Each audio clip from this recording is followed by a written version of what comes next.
Hey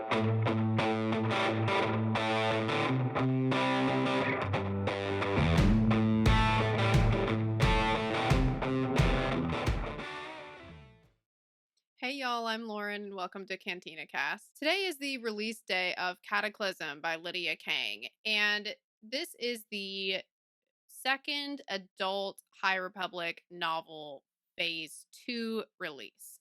So this is the sequel to Convergence by Zoraida Córdova. So if you read Convergence, then to finish out that story, you're going to want to read Cataclysm. And if you're interested in phase 2 or following phase 2 at all, then this is a must read that you're going to want to get to, because we've got like some pretty major pieces of context that are coming out in this book.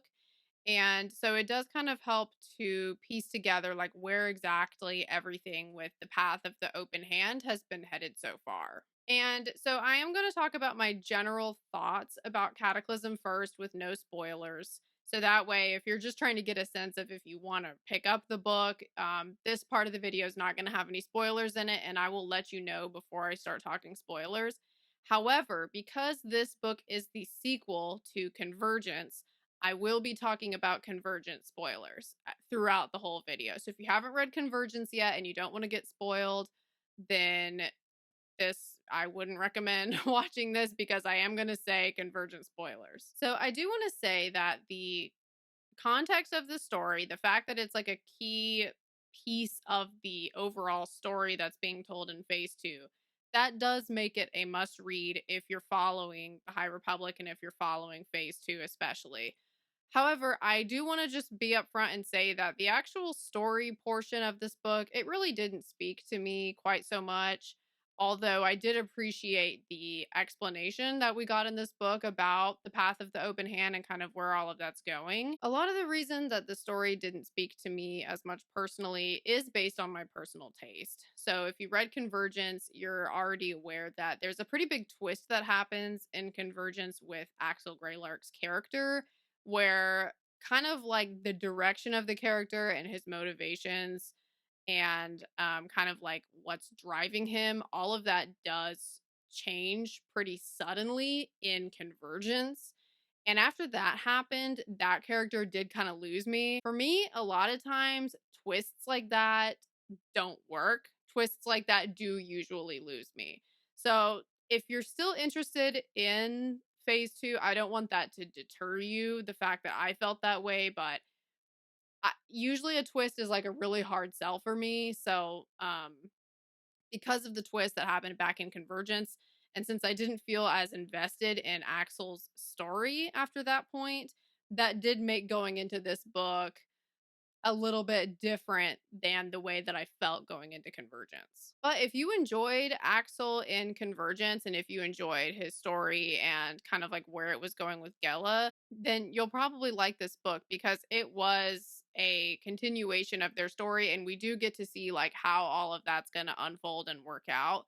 So in that area, it's doing a good job of kind of like closing up some of those threads that we had started and some of the things that we've been seeing going on throughout phase 2. It is wrapping some of those things up. Something else to be aware of about this one is that with Convergence, and then like kind of like what those characters in Convergence were working toward, like we spent pretty much all of Convergence working on peace between Iram and Irano, and then the Battle of Jeddah. I'm going to talk spoilers about the Battle of Jeddah too. I should have said that earlier, but Battle of Jeddah is a must read before Cataclysm. So I'm going to talk about Battle of Jeddah as well. So if you haven't read Battle of Jeddah yet, I'm about to say a spoiler right now.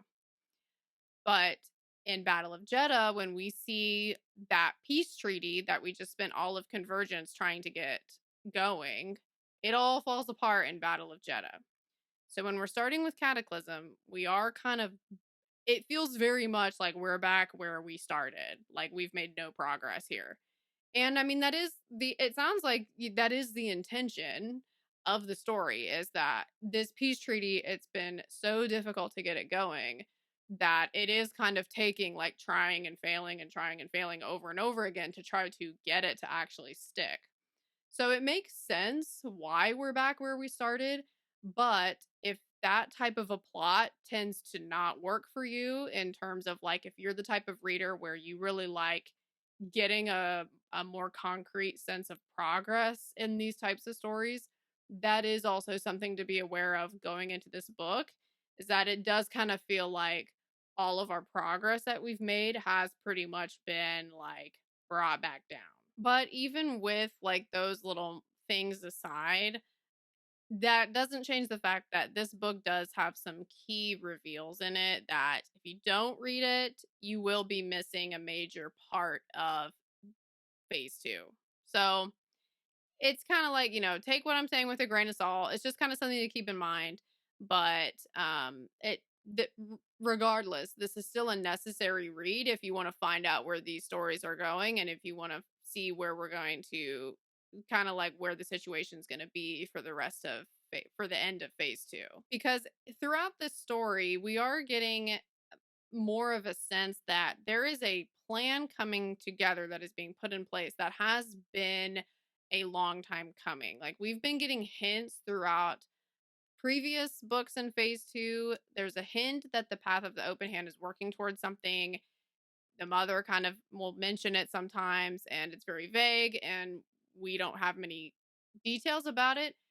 In this book, we do see that building up more and more and more. And then at the end, we do find out what it is. So that longer term plan is coming to fruition in this book. Okay, so at this point, I am going to start talking about spoilers now. I'm going to go through and explain the plot of the book and kind of give some more of my thoughts as I'm doing that. So if you don't want any spoilers, now is your time to turn back. This book opens with the Path of the Open Hand deliberately planning a deception where they're going to send a couple people to sort of stage like an attempted attack. And what I mean by an attempted attack is the way that this goes down is one of the characters that's in charge of this mission, his name is Beno, and we're going to see him a lot. He is one of the like main people underneath the mother who is like really trying to be like of service to her. He's trying to rise through the ranks of the path. So he's very dedicated to what he's doing here. And him and one of the other members of the Path of the Open Hand, they do this mission where they take a ship into Iram airspace.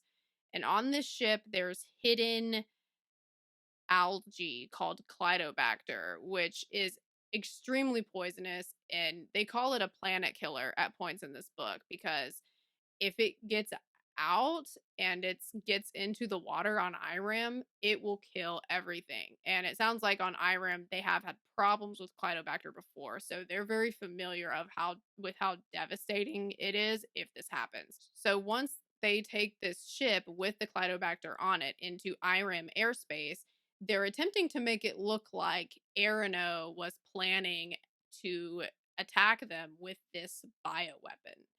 And even though Arano had no involvement in this at all, this is 100% a fabrication of the mothers from the Path of the Open Hand. That's how they're trying to make it look. And the reason that they're staging this is because even though the peace treaty is already off, they want to do everything they can to ensure that it stays off. It's the path. They want those two planets to be fighting because they feel like it's going to be an advantage to them if they are. When the mother instructs Beno to carry out this mission, she also tells him that she wants him to break Axel Greylark out of prison as well. So that's where we left Axel at the end of Convergence, was he was in prison because of his actions where he destroyed the dome on Iram. And right now he's still there. And the mother wants to get him out because she feels like he can still be of use to her. So once this path mission is underway and Beno is caught with the algae, as he planned out, we do also start to see some cracks between Ziri and Fontu. So Ziri and Fontu, they were the characters that we were introduced to in Convergence who had the marriage alliance. So Fontu is from Iram and Ziri is from Irano, and they had this marriage alliance to try to bring the two planets together and facilitate the peace treaty planning. And even though the peace treaty's off right now, they're still married. They're still trying to make it work, trying to reestablish peace. But we can see that they're having a hard time doing this. And a key example of this is once the Clydobacter is found, they can't agree on like how they want to proceed with the situation. We also have Chancellor Mallow and Chancellor Greylark in this book as well. So they are the two chancellors of the Republic right now. A lot of times, Chancellor Greylark's role is she's on Coruscant. She's Axel Greylark's mother, as was previously established in Convergence. And Chancellor Mallow, he's often in the Outer Rim. And so during this book, he's still continuing trying to work with Irem and Irino on attempting to establish peace. The two chancellors at the beginning of the book, they're debating with each other about what they should do with Axel. So Chancellor Mallow, he believes that Axel should be moved to like a lower security prison that's a little bit more like rehabilitative rather than the one that he's in right now, which is pretty high security, not a good place. However, Chancellor Greylark is very much like, no, he needs to pay for what he did. I don't want him moved. I want him to stay where he is. Right after the two chancellors are having this conversation, we actually do see them get the news about the Battle of Jeddah. So we get the sense that this book, it's taking place very shortly after the Battle of Jeddah for the chancellors to be finding out about it on the page. And then meanwhile, we also have the Jedi are trying to figure out what exactly happened with the Battle of Jeddah. And they know that there were some Jedi that had some mysterious like illnesses or injuries after the battle, which we as the reader know was because of the leveler. But the Jedi at this point haven't put all that together yet. All they know right now is that they have a pretty good feeling that the path was heavily involved in why things got so bad on Jeddah, but they don't know exactly how, and they don't know that the leveler is connected to the path and that it's connected to the strange injuries that the Jedi have. We also pick back up with Jedi Knight Gela Natai, who at the end of Convergence, she decided to be a way seeker. So she is still doing that, and she's pretty much going off and finding and doing her own missions. And she's able to do this without the approval of the council. So that's like a key part of being a way seeker is that you're kind of making your own decisions here. They do still, it sounds like there's still some sort of expectation of like, don't go too against the council, like don't get crazy with it. But it's not like the council is directly overseeing you on a regular basis. Because she's still functioning as a Jedi, because she is still a Jedi, but she's kind of more in charge of her own role, she is able to make the decision for herself that she wants to go visit Axel in prison and try to get some information about what happened on the Battle of Jeddah. Because she does know that he's associated with the Path of the Open Hand, and she knows that the Path of the Open Hand was involved in some way. So that's enough for her to get the feeling that talking to him might be a good place to start. When she heads out to Jeddah, we also meet a new character, Orin Darga, who is a Jedi who goes with her. And the main reason he goes with her, he's almost kind of like a chaperone because the council is aware that Gela has high emotions in regards to Axel because in Convergence, it kind of seemed like that there was something going on between the two of them romantically. And then, of course, all of that kind of went down the toilet once the twist with Axel happened. People might disagree with me on my views of like the potential romance between Gela and Axel. For me personally, like at the beginning of Convergence, I really liked Axel a lot. I thought he was funny. I thought like he seemed like a good character. But once we found out that he was just being manipulative the whole time, he lost his charm for me in a big way. And so because of that, I kind of don't care about what's going on between him and Gela, to be quite honest, because I don't understand what she sees in him. Basically, I say all of that because when we leave off in Convergence, there was something possibly going on between them that ended up not working out because Axel betrays Gela. And now we're picking up at a point where Gela's emotions are still running high from being betrayed by Axel. And she's not really moved on from that moment yet. And so that's why the council, knowing that Gela was working with Axel closely, knowing how that ended up, it kind of just looks better for Orin Darga to go with her to talk to Axel. So that way, like, it's adding legitimacy to her decision to go do that. And she also kind of has someone there with her. It's not just her and like the one person who gets to her more than anybody else type of thing. And Orin does confront her like pretty early on in the mission that her emotions are all over the place and she does not seem to have a good control over them at the moment, especially not the level of control that a Jedi would be expected to have. And it's like pretty clear that this is related to Axel. There's another point where Gela admits to herself that she is more sympathetic toward Axel than she should be. So she is still emotionally connected to him. And when Gela and Orin get to the prison, you see how bad this place is, like firsthand. And Gela immediately starts feeling bad for Axel and worrying about him because he seems to just not be doing well. And at this point, when they go visit Axel, he is being super nice at first. He seems like he wants to apologize to Gela. He seems like he's trying to change. However, for me personally, I just wasn't buying it because at as we saw in Convergence, his emotions and motivations change on a dime. Like they change so quickly that it almost feels like every time that I'm reading this character, I kind of don't know what I think, or I kind of feel very much like it's very like disorienting to not for me to not be able to place like what a character's motivations are, what do they want, what are they working towards, because for Axel these things seem to be changing on a daily basis. And it sounds like that is like part of the intention for this character is that he is someone who you really just don't know what you're going to get from him. But because of that, that's like one of the reasons I just had a hard time connecting with him is just because that type of character doesn't usually speak to me on a deep level. But because of this side of him, and since we've seen in Convergence how he can be, when he's being nice to Gala, I was just kind of like, okay, cool, he's being nice, but like the erratic behavior must be starting up again. It's only going to be a matter of time. And him being nice to Gela, it does seem to be working because she feels really awful for him. She wants to get him moved to a better prison. Then we see that Chancellor Greylark is having a meeting with the Jedi Creighton's son and Ada Forte, and they were pretty prominent characters in the Battle of Jeddah.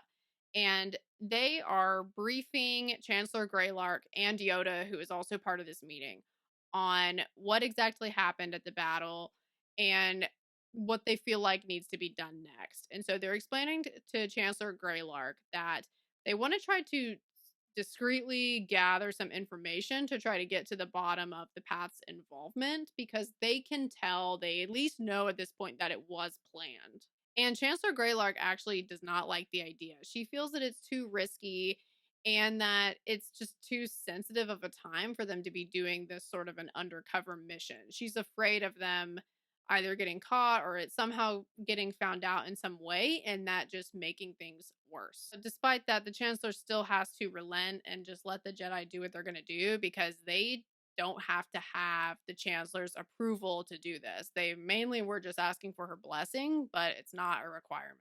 Then we're also introduced to two new Jedi who are Anya Keen and Char Ril Roy. And they're going to go help Chancellor Malo with kind of trying to keep on working on establishing peace between Iram and Irano. And once the two Jedi get there, they do see that the situation on Iram and Irano is worse than they expected because they find out about this staged attack that has just happened with the Clydobacter. And so, of course, they want to find out where Bino got the Clydobacter from and who he's working for. And so they're talking to him, and it's pretty obvious that he's lying to the Jedi. They can sense it. And the guy that Bino is doing the mission with, he's just a terrible liar to begin with. So it's very obvious to them that something is going on here that's deeper than just it being Irano. And because the guy doing the mission with Bino is not very discreet, the Jedi are able to deduce that they are part of the path of the open hand and that the path is somehow has a supply of this Clydobacter that they're doing to try to sabotage peace. During all of this, a fight breaks out and Bino and the other member from the path, they try to get away. And Bino actually has in his possession at this time a pretty harmful chemical weapon, and he tells them that There's also some of this chemical planted in the busiest market square on Arano, and if they don't let him go, then it's going to go off. And so the Jedi feel like they have no choice but to let him go. Then we see that Ada Forte and Creighton's son did decide to go to Dalna, and while they're on Dalna, they actually run into Yaddle and a youngling that's with Yaddle named Sippa. And the reason that Yaddle and Sippa are there is because Yaddle really had a feeling in the force that she needed to go to Dalna and investigate. And the reason that Yaddle has Sippa with her is because she really needs a little bit of extra training because she's one of the strongest younglings in her class, but it's almost like she's so powerful that she's like a handful. So that's why Yaddle is working with her specifically, and she just has to go everywhere with Yaddle. And back on Pipir, that's the name of the prison planet that Axel is currently being incarcerated on. There's a message received from Chancellor Greylark saying to move Axel to a different facility. And us as the reader, we already know that Chancellor Greylark feels very strongly about not moving him, so we get the impression pretty quickly that something strange is going on here. There's a comms buoy down in the system, so there's not a way for them to verify the message, but the Jedi end up deciding to obey the message, even though they kind of have a bad feeling about it. And this is just another example of Gela letting Axel influence her way too much because since she already felt bad for him, she disregarded this very obviously fake message because it's just too convenient that the message would come through and then immediately the comms go down to where they can't like check. So it was just like she should have known better, but she still wanted to move him anyway because she felt like he needed to be moved. And so this is a big mistake that she makes in this book because while they're on the ship with Axel leaving Pipir, the Paths people, including Beno, who just got away from being held by Iram and Irano's people, he catches up to the ship. They board the ship. There's a fight that goes on as they're making their way through the ship, and they take Axel with them. And Axel goes with them willingly, even though he was really nice to Gela earlier. He's already flipped again and betraying her again to go with Beno. When he leaves, he actually has one of Gela's lightsabers with him because in the fighting there was a moment where Axel like needed something to be able to like get somebody off of him, so Gela threw him her lightsaber to do that, and he ended up just holding on to the lightsaber, not giving it back to her and leaving. We can also tell that Axel and Beno are buddies and they've been friends for quite some time, it seems like, the way that they're speaking to each other. And we know that this is Beno carrying out what the mother asked him to do earlier in the book, where she wanted him to get Axel back. So it sounds like they are going to be making their way back to the path of the open hand. And then, of course, like right after this, Gela and Oren receive a message from Chancellor Greylark saying that, hey, that message you received was a fake, so please bring him back to Pipir. And at this point, Axel's already gone, so it's way too late. So Gela and Oren are stranded, and they are picked up by a Pathfinder team moving through the system, so they end up getting saved, and they decide that they're going to track Axel to Jeddah because that's where him and Beno are going first. And Anya and Roy are also going to go to Dalna as well because of what they found out from Beno when they were questioning him. Ziri's going to go with them, and they're trying to frame this as like a diplomatic mission, and they're going to give Ziri a chance to talk to one of the elders of the path to try to see if they're able to work something out in a peaceful way. Around this same time, Creighton's son and Ada Forte, they have reached the path compound on Dalna, and they are in like this underground cave system. And when they're in this cave system, they learn a lot of things that are very troubling. The path has a lot of weapons. And we also learn that the path is feeding force sensitive people to the leveler. And Ada Forte and Creighton's son, they actually do see this happen. And they end up like seeing the guy as he's dying after the leveler has like consumed him and like turned him into dust. So they're getting a way better sense of like how exactly this mysterious injury that took place at the Battle of Jeddah, how it's working. And when all of that's going on, they go and hide in just a random room that they find. And in this room, it just so happens that there's huge amounts of Clydobacter being stored here. So we do have it confirmed that it is the path of the open hand that's growing the Clydobacter and is planning on setting a huge amount of it on Iram. Yaddle and Sippa, they're still on Dalna, but they're above ground. They find that there's a lot of huts above ground where elderly people are actually being kept. And Yaddle gets the impression that the purpose for this strategy is it's either going to accomplish one of two things. It's either going to be abandoning the weakest members, or it would be making it to where any sort of morally sound opponent wouldn't be able to attack them in earnest, knowing that they would be killing innocent, defenseless people. All signs at this point, from what all of the Jedi are finding on their own, are that there is a very carefully orchestrated plan going on Dalna, and that they have been preparing for battle. Meanwhile, Gela and Orin make it to Jeddah, where they are trying to track Axel down. And there is a moment where, as they're following Axel, they do destroy the old ship that Axel believes that Gela and Orin are still on. And they do that to fake their deaths so that way they can follow them a little bit easier undetected. And when Axel thinks that Gela has died, he it sounds like maybe that's kind of like the first step of him realizing the choices that he made. It's kind of like, well, he's starting to feel bad, but like, we'll see where this goes kind of thing. As Gela and Orin are actually following Axel on Jeddah now, they're able to sense where he is because since Axel still has Gela's lightsaber, she's able to sense the presence of her kyber crystal. So they have like a little bit of an easier time following him because he stole her lightsaber. Eventually, Benno and Axel get on another ship, and Gela and Orin stow away on the ship, and that's taking them to Dalna. So they're headed to Dalna too now. Once Axel and Orin get to Dalna, they have a meeting with the mother. And in this meeting, the leveler is actually physically there with the mother because the leveler follows her around everywhere.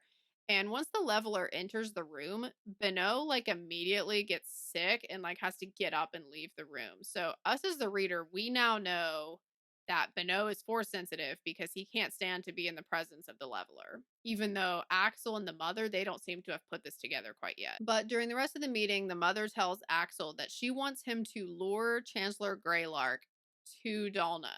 And they want to put this plan together where if they threaten Axel's life and make it to where the Chancellor has no choice, then the path of the open hand will also be able to control the Republic. And they were also planning on just assassinating Chancellor Malo, so that way he's out of the picture, he's out of the way, and Chancellor Greylark will just be like a figurehead when really it's the path that has the true power. And in this moment, Axel does seem like he wants to go along with the plan because he feels like he's going to be doing something purposeful. He kind of feels like the mother is the only person that actually genuinely sees possibility in him. And so he's kind of willing to just do whatever she instructs him to do. Although, of course, like, to us, it's obvious that she doesn't actually see possibility in him. She sees someone that she can use and manipulate. Even though he's someone who like feels like he can manipulate people really easily, he's also being manipulated too. Ziri, Anya, and Roy, they all get to Dalna and they meet with one of the elders. And this conversation goes pretty poorly, like immediately. The elder of the path, he demands that they give him a gift freely given to kind of like as a token of their diplomacy kind of thing. And he doesn't like any of the things that they offer him except for Anya's kyber crystal. At first, he wants her lightsaber, but they're like, okay, we're not going to give you a lightsaber. That's like way too dangerous.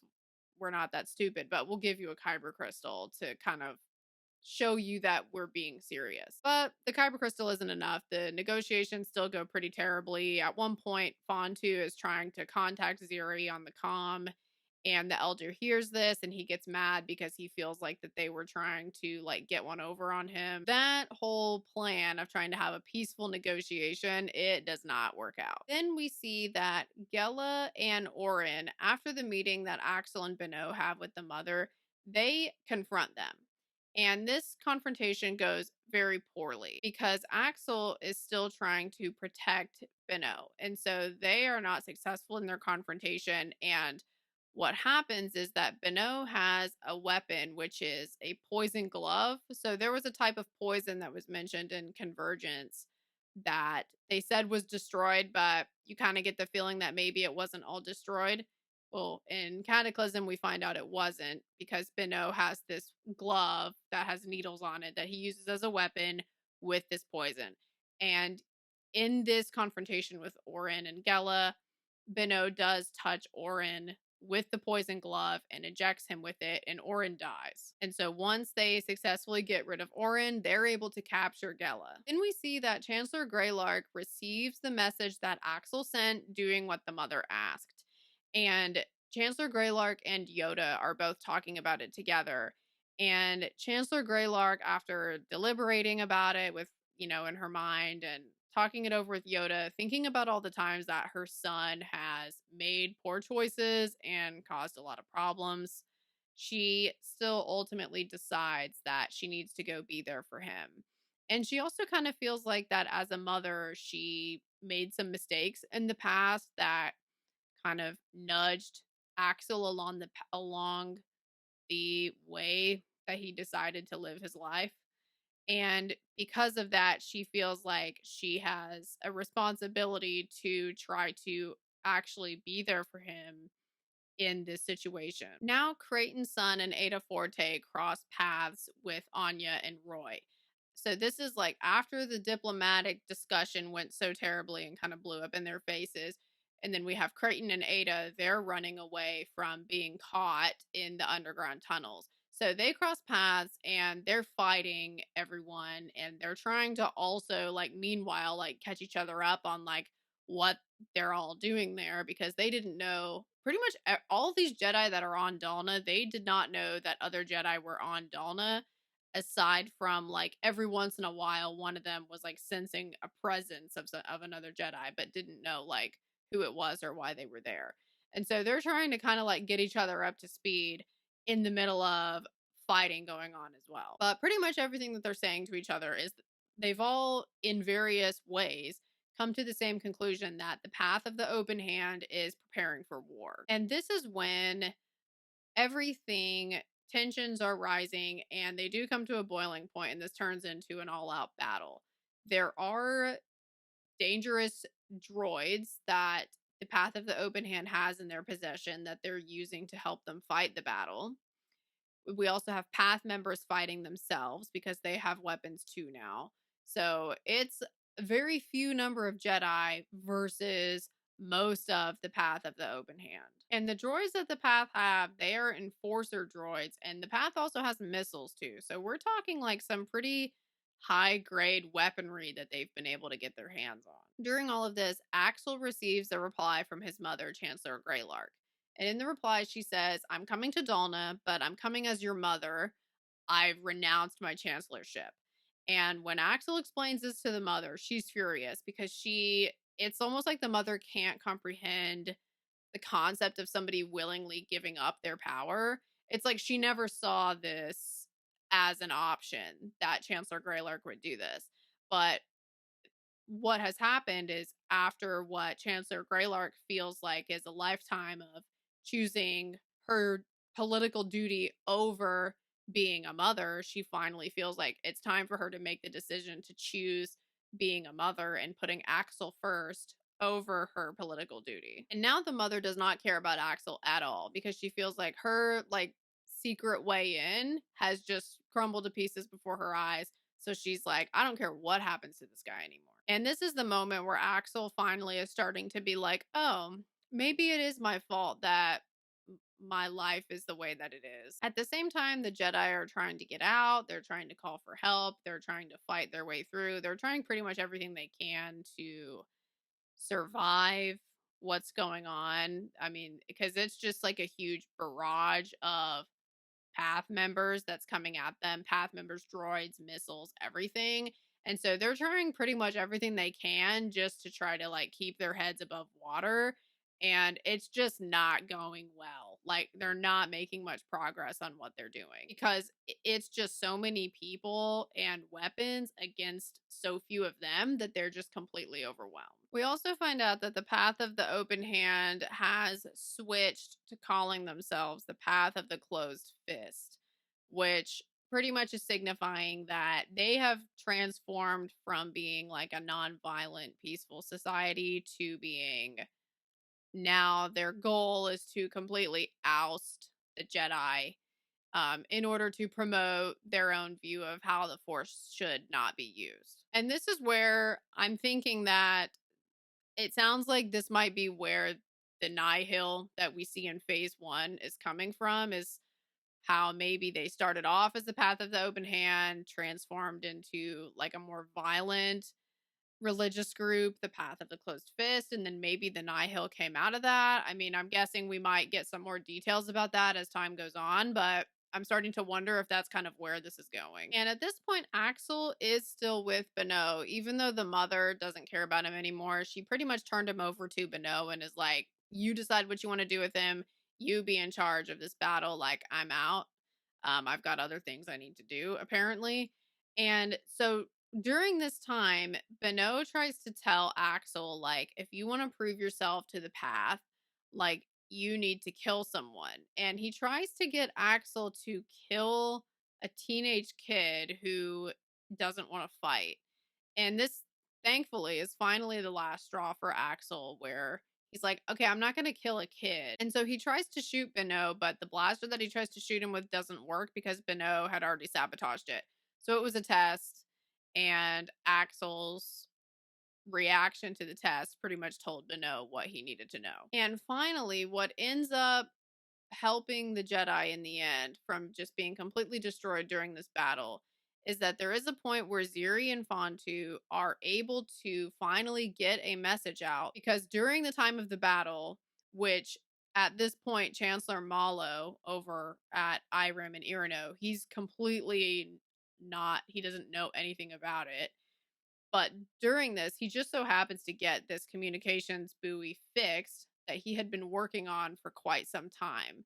And this communications buoy had been a point of issue between Irem and Irino because there was a lot of debate about who would be able to control the buoy. Thankfully, Malo ends up being able to achieve a solution on that issue while the battle's going on. And so, just in the nick of time, that communications buoy comes back up, and Ziri and Fontu are able to get a message that they need help on Dalna and that there's a battle going on. Meanwhile, after Axel confronts Beno, there's an explosion where Axel is almost killed, and thankfully he ends up surviving the explosion. And this near-death experience, plus what just happened with Beno, it makes him to where he really has decided that he's done living the way that he's living. He wants to go find Gela, set her free, and try to actually work with her on helping this situation rather than just continuing to add to all of this. And he does do that. He goes and finds her and apologizes, and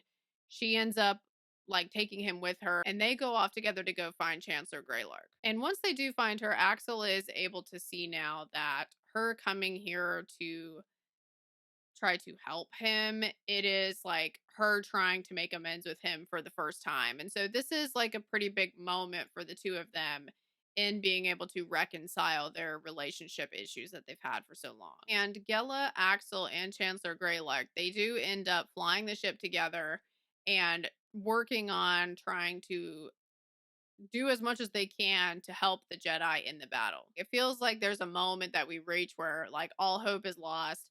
Creighton's son is severely injured. Ada Forte is severely injured. Um, Chancellor Greylark is severely injured. Like, everybody's pretty much just about to die. And finally, reinforcements from Iram and Irino arrive. And then we also do have some more Jedi who arrived as well. So there's some good reinforcements that have gotten there. And it seems like now that they're going to be able to get a handle on the situation.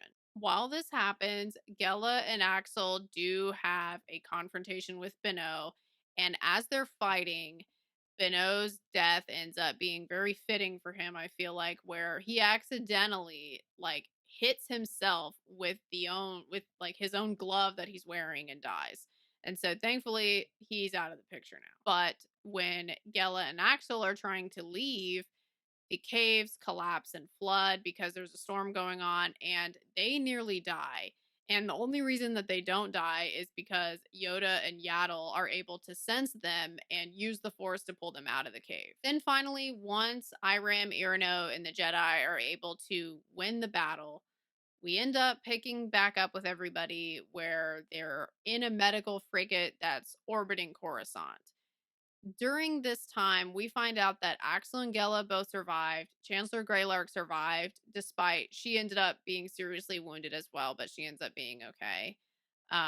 Unfortunately, Ada Forte did end up dying from her injuries, which is very hard on Creighton's son because of everything that him and Ada had been through together. And unfortunately, Master Roy didn't make it out of the battle either. So that's 3 Jedi total that died. So it was Orin Darga, Master Roy, and Ada Forte.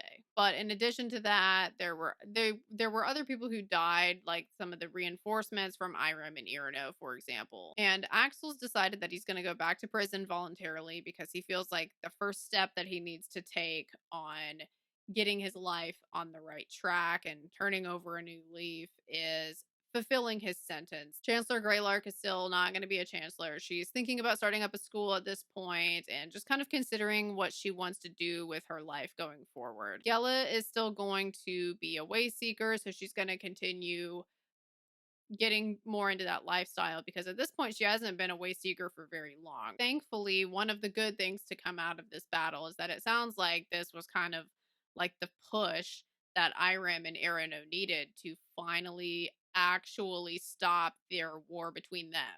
It's like now that they were fighting side by side against a common enemy, they were able to actually move past their own issues with each other. There was going to be like a ceremony on Iram and Irino to kind of like celebrate this.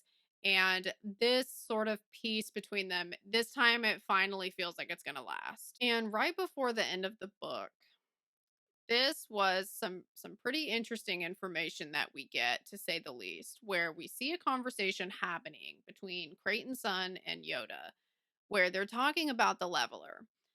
After the battle happened, they both have a pretty good sense of what exactly the leveler is and what it's doing. And they also, at this point, are the only people living who know this. And so the two of them are having a conversation where they're recognizing how dangerous this is, how risky it would be if this information got out. And they both make the decision together that they're pretty much going to bury this information. They don't want it getting out. They don't want anybody knowing about it because they feel like the risk of it getting out is too high. And during this conversation, Creighton does get the impression that Yoda might know even more about the leveler than he's letting on. But because they both feel like if the information of this got out, that it has the potential to completely change and destroy the Jedi Order if this information got in the wrong hands, they're just, at this point, they're kind of just keeping it to themselves. They even say that they're going to keep it completely out of the Jedi archives. It's a deliberate effort that these two are putting forward to try to completely cover this up. And they feel like they believe at the time that they're covering it up for like the best, for the greater good. But as we find out in phase 1, that's probably not going to be a good idea. So that's a pretty crazy thing to consider, like the consequences of the leveler potentially following on Yoda and on Creighton. That's big for them to have deliberately covered this up. So we're going to have to see where that goes because that's that is not good. And the very last scene of the book is we see this celebration happening on Irem and Irino where they actually have opened up a hyperspace lane. So they're going to be more connected to the rest of the galaxy now. And these two planets are going to work together too. And they're on way better terms now. You can tell that now this things have really shifted between them. And at this point, we are nearing the end of phase two. We still do have some comics and a couple of other younger reader novels coming out. So I'm going to keep covering those as well. But this was the last adult novel of phase two. But keep an eye out for my future High Republic content that I have coming out. I am going to keep posting as I'm going through those new releases. And as always, let me know in the comments what you thought of this one if you've read it yet. But thanks so much for watching, guys. And I hope y'all have a great rest of your day. Bye, y'all.